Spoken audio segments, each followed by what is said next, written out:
You're listening to Jonesy's Jukebox on KLOS. You're listening to an air conditioner on Jonesy's Jukebox. Yeah, Deep Purple. Now, I'm glad you were here because we were talking about that. What the hell is that thing at the beginning of that song? I thought it was a jukebox. How do you know that was an air conditioner? It's just one of those. Listen, is it a tall tale? I can't tell you if it's tall tale, but for Deep Purple aficionados, which I'm one of, that know all the sort of the inside stuff, it was always, that was an air conditioner in the studio that they were recording. So whatever, somebody turned on an air conditioner. Now, whether it was right before the track started or whether it was an analog edition, where they spliced the tape on, I can't tell you. But the rumors within the Deep Purple Appreciation Societies, like myself, is that it's an air conditioner. That definitely wasn't there when they said, "Okay, let's record this 1, 2, 3, 4," and it just appeared. Who knows what the hell? But it's crazy. But very early use of double bass. Yeah. He's kind of doing. Tell us that story. Well, yeah, he's just doing the stuff that made me want to play double bass, and not a lot of guys, because Ginger Baker and the Cozy Powells of the world and Bill Ward and so on, they had 2 bass drums and would use them for stuff. But the guy that really sort of, at least for a lot of the guys in the metal world, that was the blueprint for that was Phil Taylor, R.I.P. From Motorhead, who did the song Overkill. When he's just riding the bass on, but Ian Pace in the Fireball song that we just heard, he basically did the same 16th notes, if you're going to get really anal about it. That was at 71. And so there's a video that you can see on YouTube from where they're playing a gig in Copenhagen, of all places, and they play Fireball as the first encore. And a couple of the roadies, maybe it's the same dudes from that Mud Top of the Pops thing. When they're not dancing, yeah. They're not doing the Nancy Boy thing or whatever. But they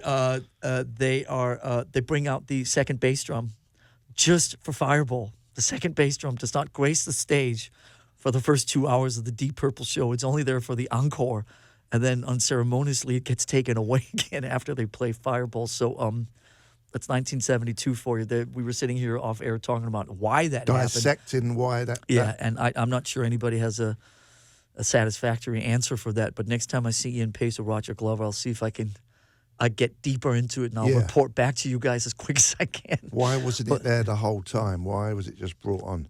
Did you ever meet the guitar player?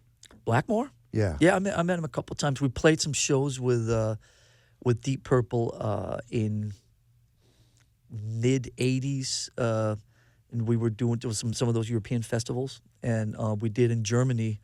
It was Deep Purple and Metallica and a few other bands, and like Blackmore was fanatic and probably still is about football or about soccer, as they say here in America. Do you remember what his team was? Well, I think he's up from Leicester. So he's up from Nottingham, Leicester area. I don't know what his team was, but basically he would always have the promoters organize football matches. Yeah. And so on the day off between these 2 festivals, I was unceremoniously summoned to play football with Richie Blackmore. And the word at that time was that Richie would appreciate if he'd like to be the center forward. And so, Richie would appreciate if you would pass the ball to him, so he could be the finisher. That makes sense. Makes perfect sense, doesn't it? Oh, but man.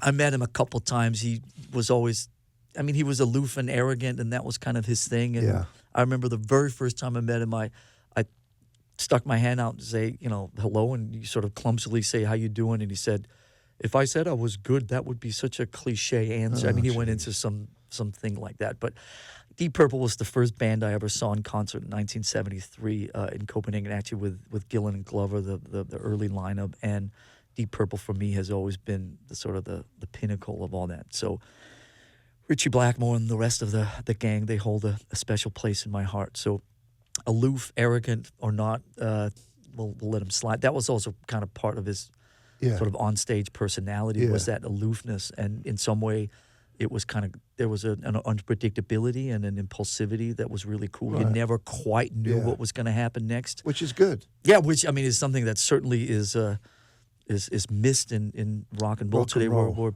people go on time and they go off on time and all that stuff. So that kind of danger obviously is long gone. But you and I both were around when that was still a little more prevalent, and Richie certainly was one of the main purveyors of that. Yeah, Lars, thanks for coming by, buddy. It's been great. I'm gonna make this a mission to get you guys to San Francisco on the airways up there in some way, shape, or form. So Please do. It's good to see you again, as always, my friend. Yeah. Thanks for having me. Thanks to everybody else. Are we going to play Sweet? We're going into the Duke. We're going to play some Sweet? Come on. Lars Ulrich, everybody. What song is it? Hellraiser. Hell yeah. Take it away, son.